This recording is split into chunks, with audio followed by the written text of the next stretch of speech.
आदाब, नमस्कार, अस्सलाम वालेकुम नाज़रीन। पल पल न्यूज के न्यूज रूम से मैं हूं आपके साथ नदीम अकरम। जयपुर मस्जिद रेजिडेंसी का मामला लगातार गहराता जा रहा है और तस्वीरें लोगों के सामने आने लगी हैं, जहां बीते 13 हफ्ते से 80 साल के बुजुर्ग और मदरसे में पढ़ने और पढ़ाने वाली हमारी बहनें जो हैं 13 हफ्ते से सड़क पर प्रदर्शन कर रही हैं।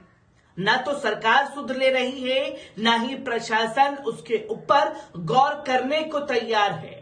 और जब मस्जिद रेजिडेंसी के मामले को लगातार नजरअंदाज किया जा रहा है, तो अब उन मुस्लिम विधायकों की घेराबंदी मस्जिद से जुड़े लोगों द्वारा शुरू कर दी गई है, जहां अल्पसंख्यक मंत्री साले मोहम्मद के पास में अपनी तमाम बातों को रखा, तो वहीं सफिया जुबैर विधायक उनके सामने भी तमाम लोगों ने मस्जिद की बातों को रखा है।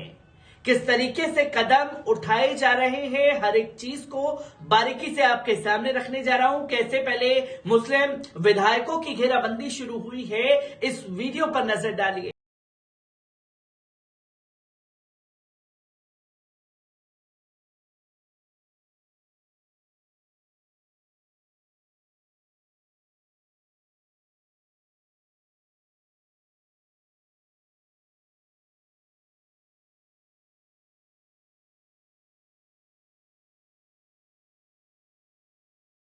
तो दोस्तों, आपने देखा कि साले मोहम्मद साहब के घर पर जो है मस्जिद से जुड़े हुए लोग पहुंचे। वहीं विधायिका सफिया जुबैरा से मुलाकात की गई है तमाम मेंबरों द्वारा, जिसका वीडियो आपने देखा। तो वहीं इस मुलाकात के बाद 80 साल के बुजुर्ग ने क्या कुछ कहा है, उनके बयान पर नजर डालिए। जो हमारी वहाँ पर ही बोले, फिर मेरे को ऊपर भेज दिया कमिश्नर साहब। वहाँ पर भी हम जाकर के आए, कोई सुनवाई नहीं हो रही है। अशोक थाने में भी गए तो वहाँ पर भी कोई नहीं हो रही है। तो मैं परेशान हो रहा हूँ। 2-2, 3-3 ऊपर मंजिलों के ऊपर मेरा जाना मुश्किल। अभी रास्ते में मेरी तबीयत खराब हो गई थी कि साहब इसमें कोच भी है, कोई मेरा जो है ना सुनने वाला कोई भी नहीं है। और लोगों को तब ये मेरे को ये नोटिस दिया है, आप वो भंग करते हो, शांति भंग करते हो। जो शांति भंग करने वाले हैं वो तो बिल्कुल आज़ाद घूम रहे हैं, और हमको शांति भंग करने में ये नोटिस देकर हमको पाबंद कर दिया। आपने 80 साल के बुजुर्ग को सुना, तमाम बातें और उनका दर्द जो है वो बार बार छलक करके सामने आया है।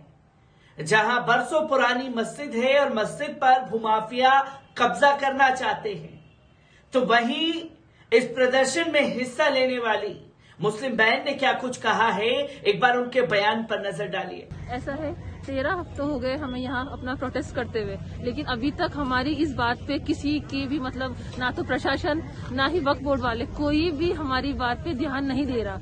हम ऐसे ही अपना प्रोटेस्ट करते रहेंगे। बस ये है कि हमें इस चीज का अफसोस है कि कोई भी हमारी बात पे ध्यान नहीं दे रहा। हम किस चीज के लिए लड़ रहे हैं? हम मदरसे के लिए लड़ रहे हैं। इस मदरसे में जो कमेटी बनी है वो भूमाफिया की कमेटी है। उस कमेटी को हम ना तो आज इसमें शामिल होने देंगे, न कल शामिल होने जाएंगे। चाहे इसके लिए हमें कितने भी दिनों तक यहाँ पर इसी तरह से खड़ा रहना पड़ेगा या कुछ भी करना पड़ेगा। लेकिन ये है जो खानुखा जी है, ये हमारी बात को ध्यान ही नहीं दे रहे। उन्होंने मतलब ऐसे लोगों को इस कमेटी के मेंबर बनाए जिसका इतने टाइम से केस चल रहा है, जिनके अलग अलग गुंडागर्दी करते हैं, हम लोगों को डराना धमकाना। उन्होंने इस तरह के हथकंडे अपना रहे, लेकिन हमारी जो हम शांति से अपना काम कर रहे हैं, हमारी बात पे कोई ध्यान नहीं दे रहा। तो हम यही चाहते हैं कि हमारी बात पे ध्यान दिया जाए। आपने सुना कि किस तरीके से आरोप अब प्रशासन के ऊपर लग रहे हैं कि प्रशासन पूरी तरीके से इसे ठंडे बस्ते में डाल रहा है। हम लोग 13 हफ्ते से प्रोटेस्ट कर रहे हैं, तमाम ज्ञापन जो हैं एडीजी और तमाम बड़े पुलिस अधिकारियों के समक्ष रख रहे हैं, पर फिर भी कोई कार्रवाई नहीं हो रही है, जिसके चलते तमाम बातें कहते हुए मस्जिद के सदर मोहम्मद सलीम नजर आए हैं। उन्होंने क्या कुछ कहा है, उनके बयान पर नजर डालिए। आज हमने मंत्री जी के पीए साहब आशीष जी को ज्ञापन दिए हैं, और ये वो रिपोर्ट है जो जमीन कुरैशी साहब को हमने दी है। 46 पेज की रिपोर्ट है, जिसमें भूमाफियाओं का और जो तथाकथित नई कमेटी है ना, उसके सारे तमाम काले कारनामे हमने संलग्न कर दिए हैं। और हम मंत्री जी से उनके बंगले पर यही गुहार करते हैं कि हम पर बहुत ज्यादा जुल्म हो रहा है, बहुत ज्यादती हो रही है। हमारे 90 साल के जो बुजुर्ग है ना, उनको पाबंद किया जा रहा है, उन पर मुकदमे किए जा रहे हैं। 3 मुकदमे अब तक हम पर हो चुके हैं। हम पर बहुत ज्यादा ज्यादती कर रहे हैं वक्फ बोर्ड। और वक्फ बोर्ड चेयरमैन का क्या मंसूबा है, हॉस्टल कॉम्प्लेक्स बनाने के लिए और भी बहुत सी जमीन है, सी स्कीम को क्यों टारगेट कर लिया। 13 हफ्ते से हमारा जो प्रोटेस्ट चल रहा है, हमारी क्यों नहीं सुनाई हो रही है। अभी हम डीजीपी साहब के भी जाकर आए हैं, चारों तरफ गए हैं, मुकदमों पे मुकदमे करके हमें डराया जा रहा है, कुछ समझ के बाहर है। अब ये मंत्री जी के यहाँ हम गुहार करने के लिए आए हैं। अब सारी उम्मीद है हमें मंत्री जी से है, साले मोहम्मद जी, क्योंकि नेक दिल इंसान है। ये जो भी फैसला लेंगे वो हक में लेंगे, मोहल्ले वालों की तरफ से लेंगे। हम एक ही बात कर रहे हैं कि नई जो कमेटी है उसको बंद कर दो, पुरानी कमेटी को बंद कर दो और मोहल्ले वालों की नई कमेटी बना दो। अल्पसंख्यक मंत्री साले मोहम्मद को ज्ञापन सौंपा। तमाम बातें जो हैं मंत्री के पीए के सामने उन्होंने रखी और अपना दर्द जो है लोगों के समक्ष रखा, जिसका वीडियो हम लोगों के सामने आया है।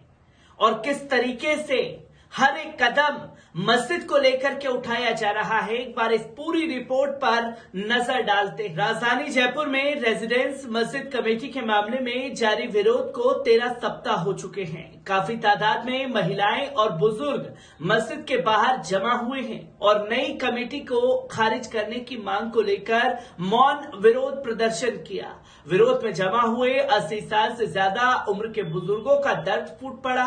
बुजुर्गों ने कहा कि हम संवैधानिक तरीके से अपने हक की लड़ाई लड़ रहे हैं, लेकिन इस मामले में सरकार की ओर से कोई संवेदनशीलता नहीं बरती जा रही है। 13 सप्ताह से हमारी मां, बहनें और बुजुर्ग अपनी मांग को लेकर जमा हो रहे हैं, लेकिन सरकार ऐसा बर्ताव कर रही है जैसे उनकी नाक तले उन्हें कुछ नजर ही नहीं आ रहा। इस संवैधानिक विरोध को रोकने के लिए हर तरह के दबाव बनाया जा रहा है। अपराधी प्रवृत्ति के लोगों की ओर से लगातार धमकियां मिल रही हैं। मामले में नई कमेटी के लोगों को 2 मुकदमे दर्ज कराए, जिसमें पुलिस ने बिना जांच करे 86 वर्षीय बुजुर्ग को शांति भंग जैसे मुकदमे गिरफ्तार किया, जिनकी जमानत करानी पड़ी है।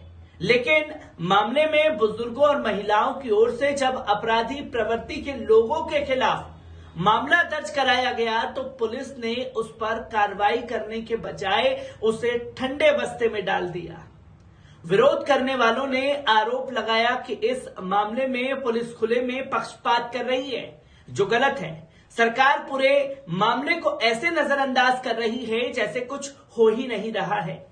सभी प्रदर्शन करने वाले जुमे की नमाज के बाद पुलिस मुख्यालय पहुंचे और डीजीपी को ज्ञापन देने का प्रयास किया, लेकिन डीजीपी ने उनसे मुलाकात नहीं की।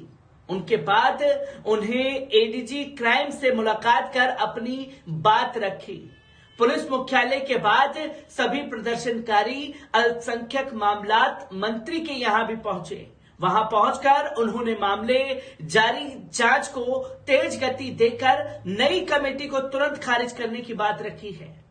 मंत्री के भाई उनके सरकारी निवास पर मिले और उन्होंने मांगों पर कार्रवाई का आश्वासन दिया है। विधायक सफिया जुबैर से भी मुलाकात की गई और ज्ञापन सौंपा। विधायिका जी ने बात को सीएम तक पहुंचाने का आश्वासन दिया है। प्रदर्शनकारियों ने मामले को लेकर कल मुख्यमंत्री आवास पर मुलाकात के लिए समय मांगा है। इससे पहले 11 बार मुख्यमंत्री जी से निजी मुलाकात का समय मांगा गया, लेकिन उनके स्टाफ द्वारा मुलाकात की नहीं गई। स्टाफ को जो ज्ञापन दिया, उस ज्ञापन को भी पता नहीं कि मुख्यमंत्री का स्टाफ बिना मुख्यमंत्री के जानकारी में लाए कहरा फेंक देते हैं, या हो सकता है कि मामले को मुख्यमंत्री द्वारा ही नजरअंदाज किया जा रहा हो। ऐसे कल अंतिम बार मुख्यमंत्री से मुलाकात के लिए कोशिश की गई। उसके बाद सभी प्रदर्शनकारी दिसंबर में होने वाली भारत जोड़ो यात्रा पहुंचकर अपना विरोध और सबूतों सहित शिकायत दर्ज कराएंगे। इस पर वे मामले में भारत जोड़ो यात्रा में पहुंचेंगे और सभी जिम्मेदारों की शिकायत करेंगे। आज विरोध में मौके पर जमाते इस्लामी हिंद के सचिव नईम रब्बानी भी पहुंचे। उन्होंने कहा कि मेरा मानना है कि राज्य सरकार और वक्फ बोर्ड को मामले में संवेदनशीलता बरतनी चाहिए। लोगों की मांग वाजिब है, उसे सुना जाना चाहिए। मस्जिद कमेटी साफ छवि के नमाजी लोग होने चाहिए, जिसके बारे में तमाम तस्वीरें हम लोगों के सामने आई। मस्जिद से जुड़ी हर एक अपडेट आप लोगों के साथ साझा करता रहूंगा। दीजिए इजाजत, शुक्रिया।